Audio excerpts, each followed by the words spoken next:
Hey people, in this video I'm going to show y'all how to install a commercial style standing seam roof. I haven't had time to read my Bible this week. I've been working on a deadline in around weather, and today the weather is really bad, so there is no working, so I'm going to get this video up. I got probably about 2/3 of this roof on now.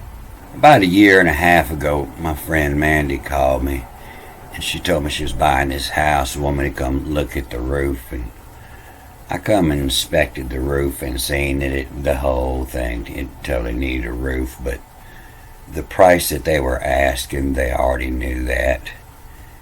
I told her to try to deal with them, but they're liable not to come down because they know it needs a roof and it's adjusted in the price. She was getting a pretty good deal there.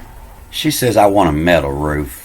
And I told her, wait till after hurricane season. We might get a storm and your insurance company will help pay for this roof. I was right. We got a storm. It wasn't no Katrina, but it was enough for the insurance company to give her a total roof. And so that was a good chunk of change. They were paying for what was left of the life of them shingles.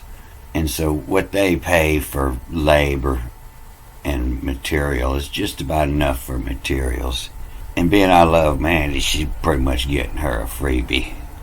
So what I'm telling you may not be up to your local code, and I really don't care what local code says. I've been doing this longer than they've been coding.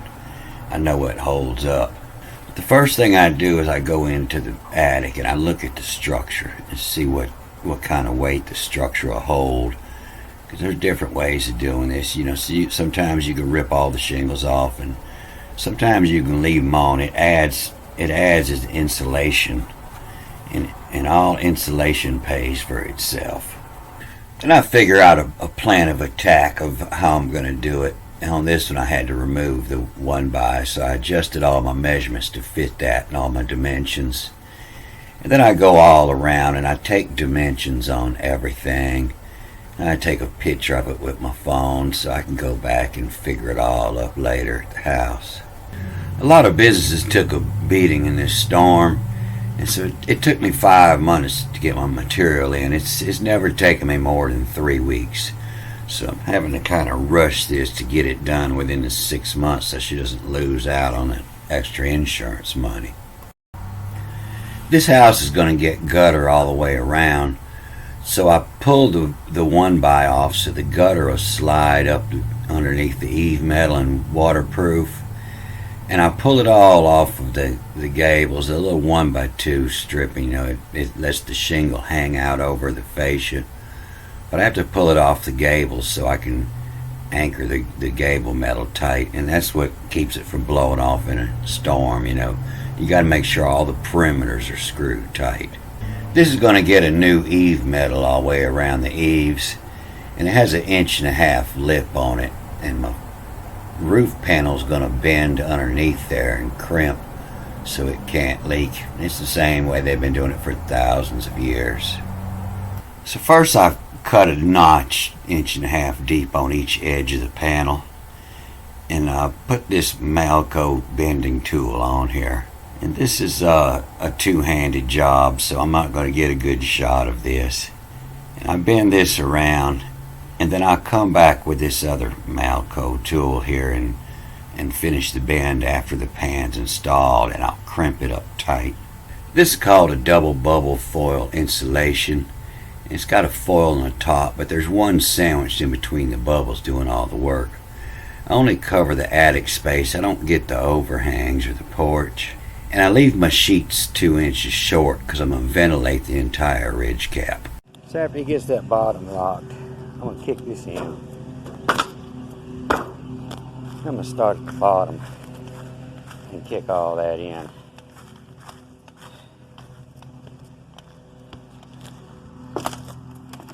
I'm going to kick it all up the hill so it tightens up.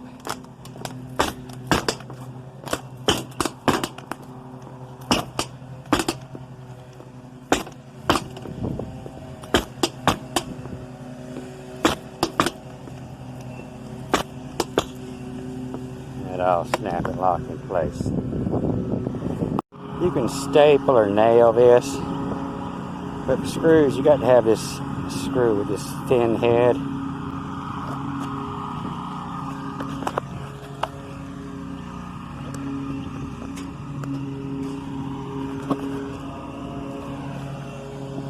The screw's gonna go here, and that thin head's gonna keep it from showing up on the next panel here. I'm going to screw this down every 20 inches.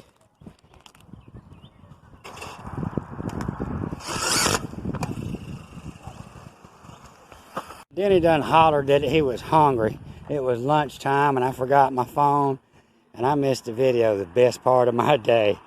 Boy, it was a sweet Reuben sandwich. So, you don't see that insulation here, but we just laid this one up and it's tucked back. And I'll use this to hold it and I'll butt that other one up right up tight. You can get some foil tape on there if you like, but just keep them butted up tight. You don't want to overlap them, butt them up tight. So this is a specialty tool that not everybody's going to have. And this one don't even work. Shake that cord right there again. Alright, now I got juice. So just gonna rip right on down here. I got some room to play with.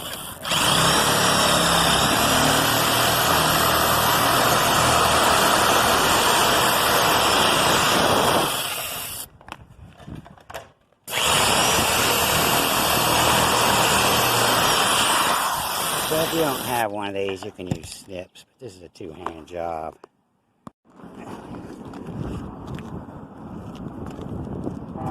So this gets stickum tape put on it.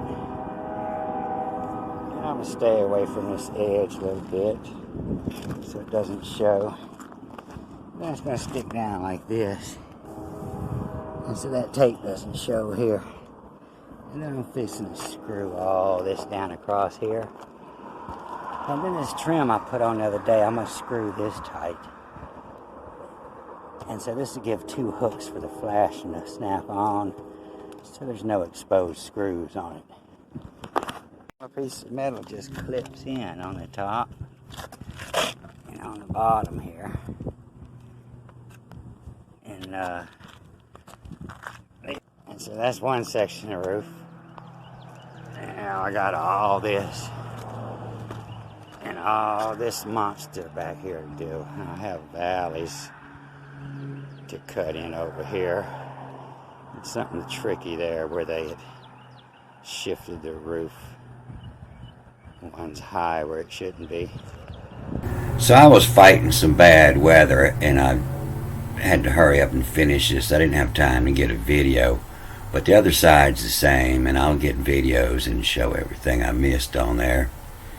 And you see how I moved that satellite dish? I put my level up against it and got some measurements and popped some lines back on the roof, and then after I put the first pan up, I moved my line back over and I moved it up the hill.